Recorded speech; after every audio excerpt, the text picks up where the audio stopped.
Welcome to Inside City Hall's coverage of Decision 2012. Tonight we kick off our series of debates in the run-up to New York's congressional primaries on Tuesday, June 26th. Back in April, longtime Brooklyn Congressman Adolphus Towns announced that he would not seek re-election after serving in Washington since 1983. Towns' decision has sparked a heated Democratic campaign between two local lawmakers, City Councilman Charles Barron and State Assemblyman Hakeem Jeffries. Both men now join me in the studio for a debate, and this is for a district that includes Fort Greene, Clinton Hill, and Bedford-Stuyvesant in the north. It swings around through East New York and Canarsie, extending down to Coney Island. Welcome to both of you. Good to see you. Good to see you. Thank you for having me. Thank you for having us, Errol. Let me start with the news of the day. Charles Barron, you got endorsed by the incumbent, Adolphus Towns. Now, you ran against him in 2006. You came pretty close to beating him. You were critical of him at the time and ever since. What changed his mind? What changed? Why the endorsement today? Well, one of the things that we've done over the years, we've had our differences, but we've always respected one another. We worked closely together to make sure that Starrett City wasn't purchased by a $1.2 billion purchaser and people lose their affordability. So we know when to come together on issues that represent and affect our community. So when Congressman Towns said he was endorsing me, he said that because I would be the best person to leave the district with. And I told him, you have the best for the rest of his career, and he has left it with the best. So it's important for us to work together, even though you're on political opposite sides sometimes. The importance is that for the people that you work together, and the Towns endorsement along with the DC 37 endorsement is a big boost for our campaign. Okay, now Hakeem Jeffries, you put out a statement saying, quote, Charles Barron has emerged from the back room to consummate a shotgun marriage with a sworn political enemy. What makes you say that? Well, you know, Charles Barron, of course, has been very critical of Congressman Towns over the years. I understand that. I believe Charles Barron once said that Congressman Towns was a national disaster who hadn't effectively done anything in more than 2 decades for the East New York Brownsville community. Congressman Towns apparently then responded by saying Charles Barron was a bomb thrower who just calls press conferences every 15 minutes. And so it was surprising to a lot of people in the community, but I understand that sometimes backroom political deals do occur. I've actually spent my day focusing on the business of the people. In Albany, we were able to advance forward a significant piece of legislation that will dramatically improve the lives of tens of thousands of individuals who are unnecessarily criminalized as a result of misdemeanor marijuana arrests. I'm going to ask you about that in just a minute. Did you seek Ed Towns' endorsement as well? Yes, he did. I certainly sought Ed Towns' endorsement. It would have been political malpractice, Errol, not to have. He was a 30-year incumbent. But I'm not a sworn political enemy of Ed Towns. I embrace the fact that there will be different endorsements that are made during this campaign. I've been endorsed by more than a dozen elected officials from all across the 8th Congressional District by 1199, 32BJ, the Transport Workers Union, the Communication Workers Union, more than a dozen unions, more than a dozen important members of the clergy. And so endorsements will matter to some degree, but at the end of the day, I believe my track record of legislative accomplishment up in Albany will make the difference for the people on June 26th. But Errol, he supported Towns in 2006, supported Towns in 2008, supported Towns in 2010, and then starts calling them names and calling them negative things in 2012. That's opportunism, and he sought his endorsement. Don't be a sore loser. You know, you didn't get this endorsement, so you shouldn't go negative and immature like that. We have political differences. We're not sworn political enemies. There were no backroom deals. Ed Towns said that the best person, because of my record of achievement and accomplishments, that I would be the best person to continue his work or continue the work in the district.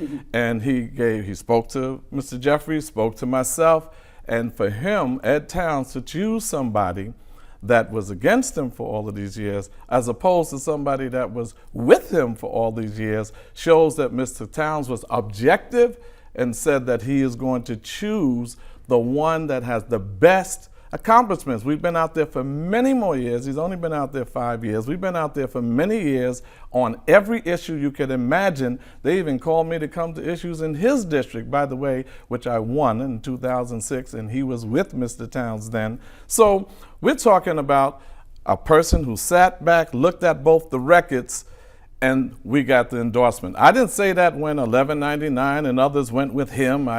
Wasn't a sore loser and talk negative Okay, like fair that. enough. Well, So I'm not don't be a sore loser. I'm You not- can't have all the endorsements. You can't get them all, man. Well, we can call names, or we can allow, for a meaningful discussion of issues. And what started I've suggested is that during my 5 years in the legislature, I've actually been able to accomplish significant things on issue after issue after issue, whether that's criminal justice reform, whether that's in education, hundreds of millions of dollars that we've been able to secure, That's what whether the that's state in legislature extending a rent regulation for the first time and strengthening it for the first time in more than 20 years. Help the So in a wealthy. relatively brief period of time, 3 terms, meaningful, we've been able to make a difference legislatively on issue after issue. Well, That's what's going to be necessary down in Washington, D.C. Because you're both legislators, let me ask both of you to answer this question.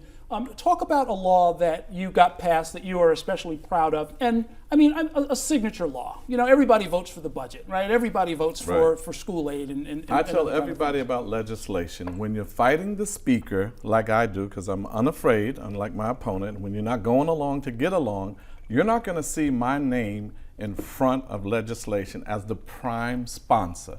But when you look at the living wage bill, leadership came from me. Many of the sponsors of those bills called me up to get my other colleagues on here. The predatory lending bill that the mayor took to court. When you look at the lead paint bill that me and Bill Perkins to help to stop young children from getting lead paint poison. All of the bills that came out of the city council that were progressive, I provided the leadership. I am smart enough and wise enough to know it's not Assemblyman Jeffries that gets bills passed. It is the Speaker Silva, Dean Skelos from the State Senate, and it's the governor that those three really do that. Let him give his own response. Oh, well, that's just an inherently incredible argument. First of all, Adam Clayton Powell Jr., Shirley Chisholm didn't go along to get along, but they were able to accomplish significant legislative achievements throughout the duration of their career. It takes fierce advocacy, but the ability to forge legislative coalitions. To answer your question, Errol, the proudest moment that I've had in the legislature, among many in terms of the issues that we've pushed forward, was when we learned in 2010 that hundreds of thousands of people each and every year were stopped, questioned, frisked, embarrassed, humiliated, in many instances brutalized. And the overwhelming majority of those individuals, by the NYPD's own admission, had done nothing wrong. To add insult to injury, the names, personal information, address, social security number, profile of these individuals was being stored in a massive electronic database that at one point had more than 1 million names. The overwhelming majority had done nothing Talk wrong. about your bill. And we were able to get legislation passed that I wrote and signed into law by Governor Patterson that shut down the NYPD's electronic stop and frisk database. It was the only meaningful piece of reform that has been done as it relates to the stop and frisk practices of the NYPD. Today, we took another step forward as it relates to dealing with unlawful misdemeanor marijuana arrests, and we're going to continue that advocacy down in Washington, D.C. Errol, that did not stop and frisk. As a matter of fact, after his bill, stop and frisk went up more. It just said they can't electronically record it. They record it on paper. Stop and frisk is out of control. It is a question of racial profiling.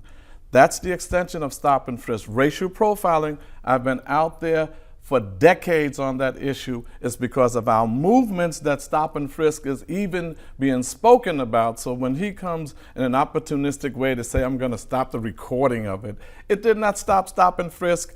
They're not recording it on the computer, but they still record it on the paper, and it's totally out of control Well, Errol, in our let's be communities. clear. Hold That on, is not the solution. We are going to take a break right now. We'll be back in a minute and have more with our debate between Charles Barron and Hakeem Jeffries. Among other things, we're going to allow the congressional candidates to ask one another a question. Later on, we'll ask the 4 members of our Consultants Corner to discuss Mayor Bloomberg's plan to ban large sugary drinks. Stay with us.